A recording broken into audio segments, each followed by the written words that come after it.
Vice ganda nagsalita na about sa racist or colorism remarks niya during Memory Panoorin niyo. Okay. Bago po kami magpaalam sa inyo ng tuluyan sa araw nito at sa linggong to, gusto lang po namin magbigay ng isang mensahe.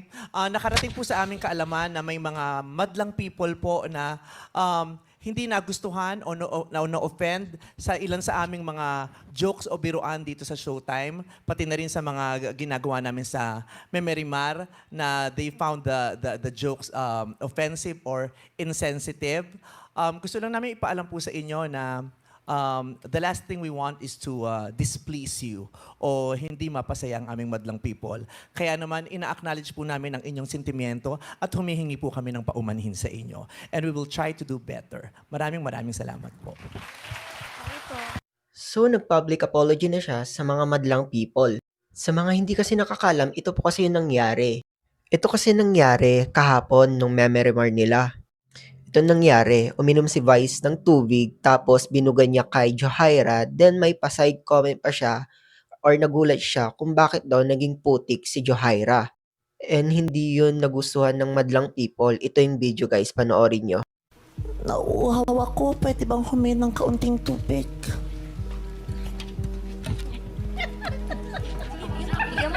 Tubig. Ito na ang tubig na pinigay. Sira ulo ka ba dito? Tubig. Maraming salamat.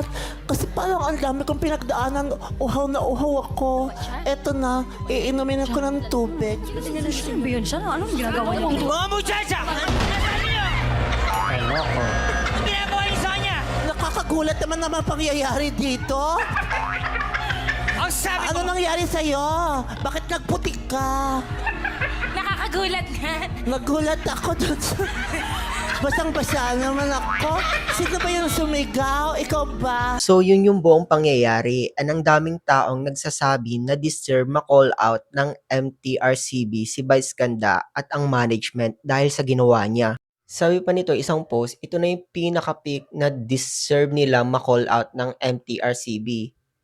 Sabi pa nga dito nung napanood ko yan kanina, sabi ko mukhang ipapatawag na naman sila ng MTRCB. Pero as of now guys, wala pa ring statement ang MTRCB about this incident. Pero guys, correct me if I'm wrong, di ba usually within 24 hours, nagbibigay agad ng notice or nagbibigay agad ng statement ang MTRCB kapag may ginagawang mali yung Showtime. Pero ngayon, wala pa rin silang binibigay na statement about it. Siguro safe sila ngayon, di ba? Since nagbigay na sila ng public apology sa madlang people and na nagsorry na si Vice and she will do better next time and ina-acknowledge naman niya na mali siya. So siguro safe sila ngayon.